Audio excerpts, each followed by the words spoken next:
Well, thank you to Israel. Thank you to Israel. We're going to have to hold Israel with sincere gratitude and with our deepest thanks for not only awakening the world to what you really are, the brutal mentality of your military, of the Knesset, but also of the Western imperialistic machine, because the Palestinians have been enslaved physically for over 76 years now.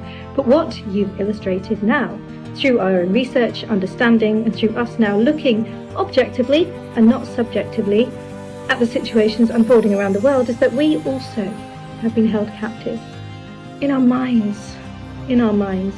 You see, enslaving people, ensnaring our consciousness, in rewriting the history books, eradicating countries, creating a culture of not only fear but intense propaganda, whereby we've always believed that we are the good guys. It only takes a moment, really, to have a look back through history and appreciate that very recently, after 9/11, the imperialistic war machine, driven largely by the USA, has killed over 5 million people globally, and that's only in the last 20 years.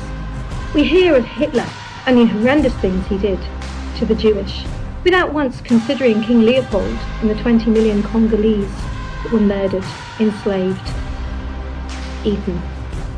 We don't look back and connect the dots between what happened to the Aboriginals, the Native American Indians, of which 50 million were slaughtered by the Western imperialistic machine, the indigenous people, the Maori tribes of New Zealand, the tribes in Borneo, Indonesia, Malaysia. In fact, around the whole globe there's been a trail of destruction, death, killing, fear and wrath executed by the Western imperialistic machine. And thank you, Israel, because you've woken us up to all of this. And not only is the West losing the war on all fronts in the battlefield, it's losing the hearts and minds of its citizens. We, the British, the Americans, the Canadians, the Australians, the Kiwis, we are rising up in our millions. We do not consent, we do not comply, we do not approve.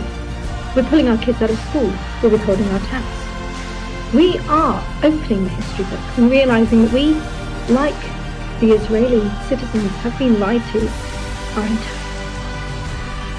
We're learning, actually, that Islam is nothing to fear, that our Muslim community, our brothers and sisters, are the most gentle, the most compassionate and the kindest people in our communities.